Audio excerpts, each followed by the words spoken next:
ಈಗ ವಿವಿಧ ವಿಪಕ್ಷಗಳ ಜವಾಬ್ದಾರಿ ಏನು ಅಂತ ಹೇಳಿ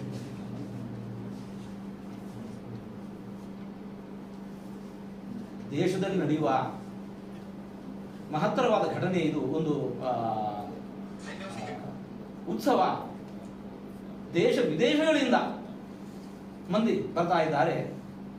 ಈ ಉತ್ಸವದಲ್ಲಿ ಈ ರಾಜಕೀಯ ಪಕ್ಷಗಳು ತಮ್ಮ ಮತಭೇದವನ್ನು ಮರೆತು ಅದರ ಯಶಸ್ಸಿಗೆ ಎಲ್ಲರೂ ಕೂಡ ಕೈ ಜೋಡಿಸಬೇಕು. ಇದು ನಮ್ಮ ಕಳಕಳಿ. ಮತಭೇದ ಅಂದ್ರೆ ಮತಕ್ಕೋಸ್ಕರ ಈ ಥರದ ಹೇಳಿಕೆಗಳು ಕೊಡ್ತಾರೆ ಅಂದ್ರೆ ಒಂದು ಒಬ್ಬರನ್ನು ಸೆಳೆಯಲಿಕ್ಕೆ ಇನ್ನೊಬ್ಬರನ್ನು ದೂಷಿಸುವುದು ಆಗ ಮತಭೇದವನ್ನು ಮರೆತು ಎಲ್ಲರೂ ಕೂಡ ಒಗ್ಗೂಡಬೇಕು.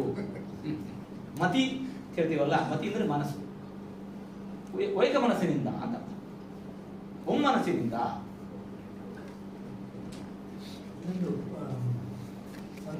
ಯಾವ ಪ್ರತಿಭೆಯನ್ನು ಹೋಗುವುದಿಲ್ಲ.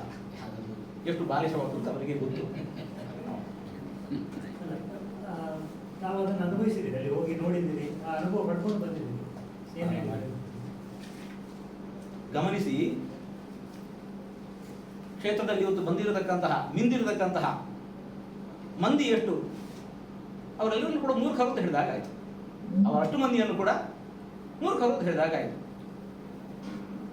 ಅದ್ರ ಬಗ್ಗೆ ನಾವೇನು ಹೇಳಿ